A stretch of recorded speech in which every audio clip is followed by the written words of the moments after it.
السلام علیکم معزز ناظرین، آپ دیکھ رہے ہیں شاہزین وائس اور میں ہوں شاہزین انصاری۔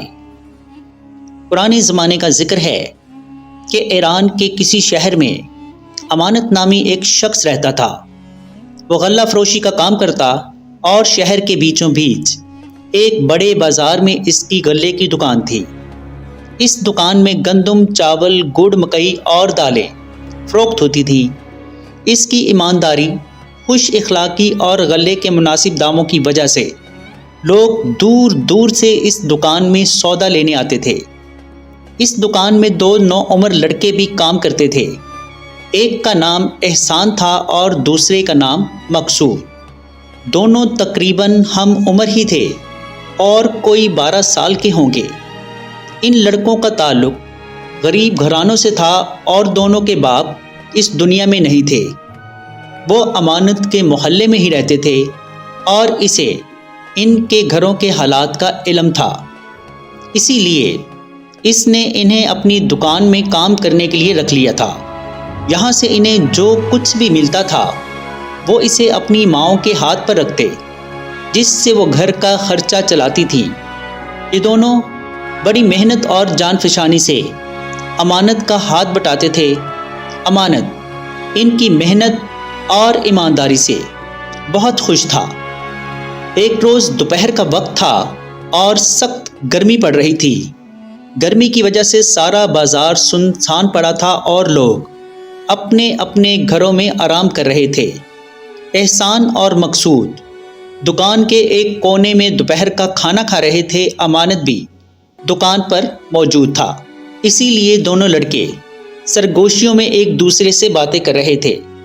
وہ امانت کا بہت ادب کرتے تھے اور ان کی یہی کوشش ہوتی تھی کہ ان کی کسی بات سے اسے کسی قسم کی تکلیف نہ پہنچے۔ ان دونوں لڑکوں میں احسان زیادہ ہوشیار اور ذہین تھا۔ اسے ہر معاملے میں ہی سوچ بچار کرنے کی عادت تھی۔ اسی وجہ سے امانت اسے بہت پسند کرتا تھا۔ وہ دکان کے معاملات میں بھی بہت دلچسپی لیتا اور اس کو بہتر طریقے سے چلانے کے لیے امانت کو مشورے بھی دیتا تھا۔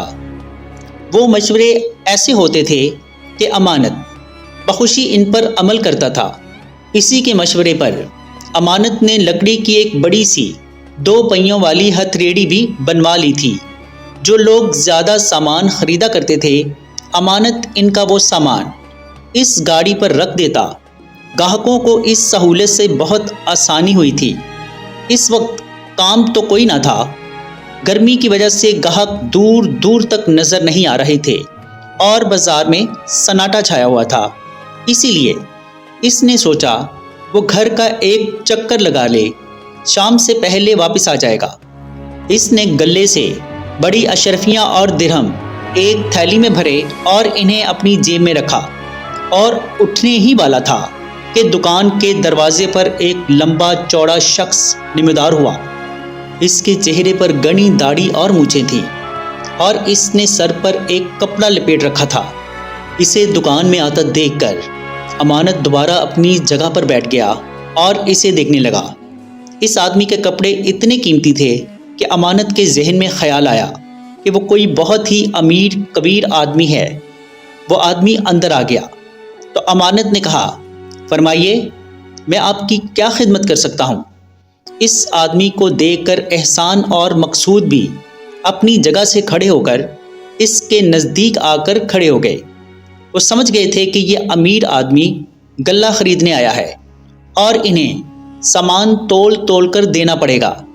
اس آدمی نے کہا، میرا نام گوہر سوداگر ہے، میں بغداد میں رہتا ہوں اور وہیں میری غلے کی دکان بھی ہے۔ اس دفعہ بغداد میں بارشیں بہت کم ہوئی تھیں، جس کی وجہ سے وہاں زیادہ غلہ پیدا نہیں ہو سکا۔ یہی وجہ ہے کہ مجھے اتنی دور سے آپ کے پاس آنا پڑا۔ مجھے کسی نے بتایا تھا کہ آپ ایک ایماندار آدمی ہیں اور آپ کی چیزیں بہت اچھی ہوتی ہیں اور ان کے دام بھی بہت مناسب ہوتے ہیں۔ مجھے بڑی تعداد میں غلہ درکار ہے، کیا اتنا زیادہ غلہ مجھے مل جائے گا؟ اپنی تعریف سن کر امانت بھی خوش ہوا اس نے گوہر سوداگر کو کرسی پر بیٹھنے کا کہا۔ خدا کا شکر ہے کہ میرے پاس ہر طرح کا بہت سا غلہ موجود ہے، آپ حکم کریں، آپ کو کیا چاہیے؟ گوہر سوداگر نے کہا، میں اپنے ساتھ اونٹ لے کر آیا ہوں، بس آپ سمجھ آئیے کہ مجھے کتنا غلہ چاہیے ہوگا۔ اس کی بات سن کر امانت حیران رہ گیا۔ اس نے آگے ہو کر دکان سے باہر دیکھا جہاں 6 اونٹ کھڑے تھے، ان کی رسیاں سوداگر کے غلاموں نے تھام رکھی تھیں۔ امانت نے کہا کہ آپ مجھے بتائیے کہ آپ کو کون کون سی اشیاء چاہیے، میں انہیں نکلوا کر دے دوں گا۔ گوہر سوداگر نے اس کو سامان بتانا شروع کیا۔ امانت ان چیزوں کو لکھتا گیا۔ احسان اور مقصود نے بڑی پھرتی سے سارا سامان بڑے سے ترازو میں تول کر دکان کے باہر رکھا، جسے گوہر سوداگر کے غلام اٹھا کر اونٹوں پر رکھ رہے تھے۔ امانت حساب کتاب کرنے لگا، اس سامان کی کیا قیمت ہے؟ اس نے تمام اشیاء کی تفصیل لکھ کر ان کے آگے ان کی قیمت بھی لکھ دی۔ سارا سامان 5000 اشرفیوں کا تھا۔ گوہر سوداگر نے ہزار اشرفیوں کی 5 تھیلیاں نکال کر امانت کے حوالے کی۔ امانت نے ایک تھیلی کو الٹ کر ان اشرفیوں کو تخت پر ڈھیر کیا اور مقصود کو پاس بٹھا کر انہیں گننے کا کہا۔ خود اس نے دوسری تھیلی کھول لی تھی اور ان میں موجود اشرفیوں کو گننے لگا۔ اچانک بے خیالی میں مقصود کا ہاتھ اشرفی کے ڈھیر سے ٹکرا گیا اور چند اشرفیاں زمین پر گر پڑیں۔ یہ اچانک ہوا تھا۔ اپنی اس حرکت پر مقصود شرمندہ سا نظر آنے لگا۔ احسان نزدیک ہی کھڑا تھا۔ اس نے جلدی اشرفیاں زمین سے اٹھانا شروع کی۔ اچانک ایک چیز دیکھ کر امانت سکتے میں آ گیا۔ اسے اپنی آنکھوں پر یقین نہیں آ رہا تھا۔ جب احسان ان اشرفیوں کو زمین سے اٹھا رہا تھا تو اس نے چپکے سے ایک اشرفی اپنی جیب میں ڈال لی تھی۔ وہ آس پاس سے بے خبر تھا کہ امانت اسے دیکھ رہا ہے۔ امانت اس پر بہت اعتماد کرتا تھا اور اسے بہت اچھا لڑکا سمجھتا تھا۔ اس کی اس حرکت سے اسے دلی صدمہ پہنچا، مگر اس وقت تو اس نے احسان سے اس بارے میں ایک لفظ بھی نہیں کہا اور ایسا بن گیا جیسے اسے کچھ پتہ ہی نہیں ہے۔ اس نے سوچ لیا تھا کہ جب گوہر سوداگر چلا جائے گا تو وہ احسان سے اس کے بارے میں پوچھے گا۔ تھوڑی دیر بعد جب انہوں نے 5 تھیلیوں کی اشرفیاں گن لیں تو امانت نے دیکھا کہ احسان دکان میں موجود نہیں تھا۔ اس کے ذہن میں آیا کہ شاید وہ اشرفی کو کہیں چھپانے گیا ہے۔ ایک مرتبہ پھر امانت کو اس کی حرکت پر افسوس ہوا۔ وہ تو اسے ایک بہت ہی اچھا اور نیک دل انسان سمجھتا تھا، مگر اس نے آج ایک اشرفی چوری کر کے اس کے اعتماد کو ٹھیس پہنچائی تھی۔ امانت کی دکان سامان سے تقریباً خالی ہو چکی تھی اور اس میں موجود سامان اونٹوں پر لاد دیا گیا تھا۔ چاروں غلام اس مشقت کے کام سے پسینہ پسینہ ہو رہے تھے۔ امانت نے مقصود کو بازار کی طرف دوڑایا کہ جاؤ، جلدی جاؤ، شربت لے کر آؤ۔ چاروں غلام کام ختم کر کے ایک کونے میں بیٹھ گئے۔ مقصود ٹھنڈا اور ذائقے دار شربت لے آیا۔ ابھی وہ لوگ شربت پی ہی رہے تھے کہ امانت کی نظر دور سے آتے ہوئے احسان پر پڑی۔ اسے دیکھ کر امانت کو ایک مرتبہ پھر وہ واقعہ یاد آ گیا۔ اس کی اس حرکت پر امانت کو دوبارہ افسوس ہونے لگا۔ وہ ان دونوں لڑکوں کو اپنی اولاد کی طرح چاہتا تھا۔ اچانک امانت نے دیکھا کہ احسان اکیلا نہیں ہے، اس کے ساتھ 6 سپاہیوں کا دستہ بھی تھا۔ تھوڑی دیر میں وہ سب دکان پر پہنچ گئے۔ دکان میں داخل ہوتے ہی احسان نے سپاہیوں سے کہا، یہی وہ شخص ہے جس کے متعلق میں نے داروغہ صاحب کو بتایا تھا۔ 2 سپاہیوں نے جھپٹ کر گوہر سوداگر کو اپنی گرفت میں لے لیا۔ اس صورتحال سے امانت بہت پریشان ہو گیا۔ اس نے نہایت غصے سے کہا، احسان، یہ کیا بدتمیزی ہے؟ یہ ایک معزز سوداگر ہیں، ان کے ساتھ یہ سلوک میں برداشت نہیں کر سکتا۔ احسان نے بڑے ادب سے کہا، مالک، ابھی آپ کو وہ سب کچھ پتہ چل جائے گا۔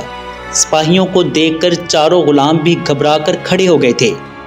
مقصود بھی اتنے سارے سپاہیوں اور ان کی میانوں میں لٹکتی ہوئی تلواروں کو دیکھ کر خوف زدہ ہو گیا تھا۔ ادھر گوہر سوداگر غصے سے لال پیلا ہو رہا تھا۔ اس نے نہایت غصے سے احسان کو دیکھا اور بولا، لڑکے، تو مجھے جانتا نہیں ہے، میں تجھے نہیں چھوڑوں گا، اس بے عزتی کا بدلہ ضرور لوں گا۔ اس کی بات سن کر احسان ذرا بھی نہیں گھبرایا۔ اس نے کہا، جناب، آپ کے فریب کا پول کھل گیا ہے۔ آپ میرے مالک کو دھوکہ دے کر انہیں تباہ کرنا چاہتے تھے، اصلی مال لے کر انہیں نقلی اشرفیاں تھما رہے تھے۔ امانت نے یہ بات سنی تو اس نے جلدی سے گوہر سوداگر کی دی ہوئی ایک اشرفی نکال کر زمین پر رگڑی اور یہ دیکھ کر حیران رہ گیا کہ اس کے سونے جیسا رنگ اتر رہا تھا اور اندر سے پیتل کی دھات نظر آنے لگی تھی۔ اس نے مزید بھی اشرفیاں زمین پر گھس کر دیکھی، وہ بھی سب کی سب نکلی تھیں۔ یہ دیکھ کر گوہر سوداگر گھبرا گیا۔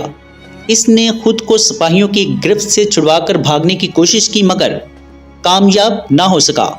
سپاہیوں نے غلاموں سے امانت کا سارا سامان اونٹوں سے اتروا کر واپس دکان میں رکھوایا اور ان کو بھی گرفتار کر کے اپنے ساتھ لے گئے۔ یہ ہنگامہ دیکھ کر آس پاس کے لوگ بھی وہاں جمع ہو گئے تھے اور مختلف سوالات کر رہے تھے۔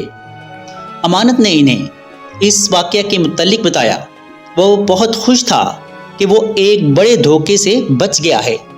جب لوگوں کا جمگھٹا کم ہوا تو اس نے بڑی محبت سے احسان کو اپنے قریب بٹھایا اور بولا، احسان، جب تم اشرفی چھپا کر اپنی جیب میں رکھ رہے تھے تو میں نے تمہیں دیکھ لیا تھا اور مجھے تمہاری اس حرکت پر بہت افسوس ہوا تھا۔ یہ تو مجھے اب پتہ چلا ہے کہ تم چور نہیں تھے اور جو کچھ بھی کر رہے تھے میرے فائدے کے لیے ہی کر رہے تھے۔ احسان نے مسکرا کر خدا کا شکر ادا کیا کہ میری بے گناہی ثابت ہو گئی۔ مالک، جب مقصود کا ہاتھ لگ کے اشرفیاں زمین پر گر رہی تھیں تو ٹھن کی طرح کی آواز آئی تھی۔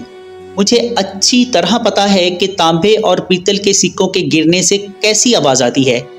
اگر اشرفیاں زمین پر گریں تو ان کی آواز دوسری ہوتی ہے۔ میں نے اشرفیوں کے نیچے گرنے کی آواز سنی تو مجھے اسی وقت شبہ ہو گیا تھا۔ میں سب کی آنکھ بچا کر ایک اشرفی لے کر باہر نکلا اور کونے میں بیٹھ کر اس کو زمین پر گھس کر دیکھا تو اندر سے پیتل کی دھات دکھائی دی، جبکہ اشرفیاں تو خالص سونے کی ہوتی ہیں۔ انہیں کتنا ہی گھسایا جائے ان کی پلاہٹ ختم نہیں ہوتی۔ میں سمجھ گیا تھا کہ یہ آدمی کوئی دھوکے باز ہے اور آپ کو دھوکہ دینے کی فکر میں ہے۔ یہ دیکھ کر میں بھاگا دروگا کے پاس پہنچا اور انہیں ساری بات بتائی۔ انہوں نے غور سے میری بات سنی اور سن کر مجھے شاباش دی۔ پھر انہوں نے اپنے سپاہی میرے ساتھ بھیج دیے تاکہ وہ اس سوداگر کو پکڑ سکیں۔ احسان، میں تمہارا شکر گزار ہوں کہ تمہاری عقل مندی کی وجہ سے میں ایک بڑے دھوکے اور بڑے نقصان سے بچ گیا ہوں۔ اگر وہ چالاک سوداگر اپنے مقصد میں کامیاب ہو جاتا تو میرے تباہ ہونے میں کوئی کسر نہیں رہ گئی تھی۔ مقصود بھی ان دونوں کے قریب کھڑا یہ باتیں سن رہا تھا اور حیران ہو رہا تھا۔ اسے اس بات کی بہت خوشی تھی کہ اس کا دوست ایک عقل مند لڑکا ہے۔ اگلے دن امانت کی دکان پر شہر کا داروغہ آیا اور آتے ہی احسان کے بارے میں پوچھنے لگا۔ امانت نے احسان کو بلا کر اس کے سامنے کھڑا کر دیا۔ داروغہ نے شفقت سے اس کے سر پر ہاتھ پھیرا اور بولا، تم نے ایک بہت بڑا کارنامہ سر انجام دیا ہے۔ اس مجرم کو قاضی کی عدالت میں پیش کر دیا گیا ہے اور قاضی صاحب نے اسی سلسلے میں تم دونوں کو عدالت میں طلب کیا ہے۔ وہ اس وقت کی تفصیل جاننا چاہتے ہیں۔ احسان تھا تو بچہ ہی، قاضی کا نام سنا تو گھبرا گیا، مگر امانت نے اسے دلاسا دیا اور بولا، گھبراؤ نہیں، میں تمہارے ساتھ چلوں گا۔ امانت نے دکان بند کی اور دونوں لڑکوں کو ساتھ لے کر داروغہ جی کے ساتھ قاضی کی عدالت میں پہنچ گیا۔ گوہر سوداگر بھی وہاں پر سر جھکائے ہوئے کھڑا تھا۔ تھوڑی دیر میں مقدمے کی کارروائی شروع ہوئی۔ پہلے امانت نے تفصیل بتائی، پھر احسان نے پورا واقعہ سنایا۔ اس کی بات سن کر قاضی سمیت وہاں پر موجود سب لوگ اس کی ذہانت پر اش اش کر اٹھے۔ جرم ثابت ہو گیا تھا۔ سوداگر کو اسی وقت 10 سال کی قید سنا دی گئی۔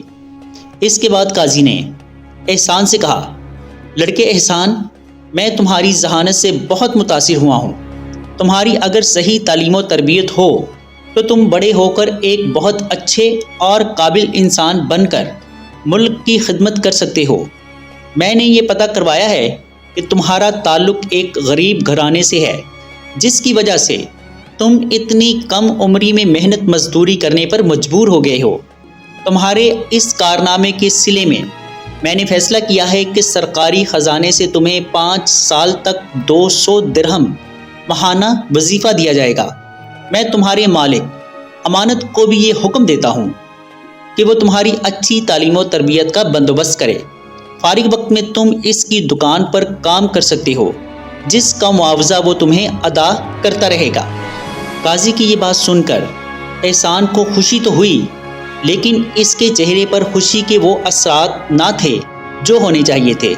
یہ بات قاضی نے محسوس کر لی تھی۔ قاضی نے حیرت سے پوچھا، تم خوش نہیں ہو لڑکے؟ میں خوش تو ہوں، مگر زیادہ نہیں، احسان نے بڑی صاف گوئی سے کہا۔ اس کی کیا وجہ ہے؟ قاضی نے حیرانی سے سوال کیا۔ انعام کا حقدار میرا دوست مقصود بھی ہے۔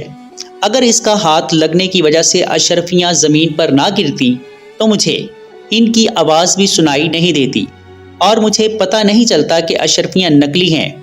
دیکھا جائے تو اصل کارنامہ مقصود کا ہی تھا، جس کی وجہ سے اس سوداگر کی چالاکی کا پردہ چاک ہوا۔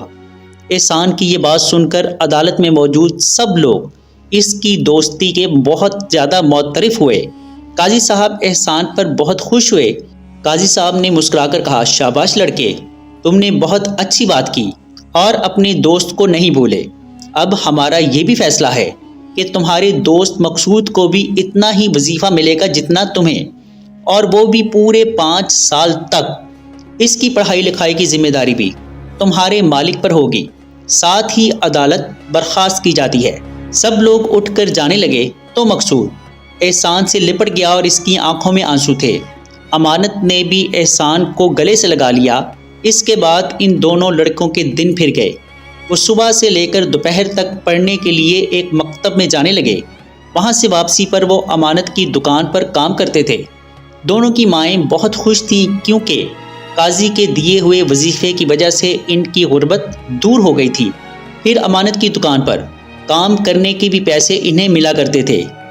ان کی ماؤں کی دوسری خوشی یہ تھی کہ ان کے بچوں کی تعلیم کا بھی بندوبست ہو گیا تھا۔ امانت بھی بہت زیادہ خوش تھا۔ اس نے فیصلہ کر لیا تھا کہ احسان اور مقصود جب بڑے ہو جائیں گے تو وہ ان کو بھی غلے کا کاروبار کروا دے گا، اور اس نے ایسا ہی کیا۔ دونوں لڑکوں کے پاس بہت ساری رقم جمع ہو گئی تھی۔ چند سالوں بعد اسی رقم سے امانت نے انہیں اپنے پڑوس میں ہی دکانیں کھلوا دیں۔ ایک دکان احسان کی تھی اور دوسری دکان مقصود کی۔ امانت کو دیکھ دیکھ کر انہوں نے کاروبار کے طریقے سیکھ لیے تھے۔ وہ امانت کی طرح ہی ایماندار اور خوش اخلاق تھے۔ ان کی تعلیم بھی مکمل ہو گئی تھی، اور یہ تعلیم ان کے کاروبار کو چلانے میں بہت کام آئی۔ جی دوستو، آپ کو یہ کہانی کیسی لگی؟ اپنی قیمتی رائے کا اظہار کمنٹ باکس میں ضرور کیجیے گا۔ اگر آپ مزید ایسی کہانیاں سننا چاہتے ہیں تو شاہزین وائس کو سبسکرائب کر کے بیل نوٹیفیکیشن کو آن کر دیں، اور یاد سے اس ویڈیو کو بھی لائک کر دیں۔ آپ کی چاہتوں کا بہت شکریہ۔ اللہ نگہبان۔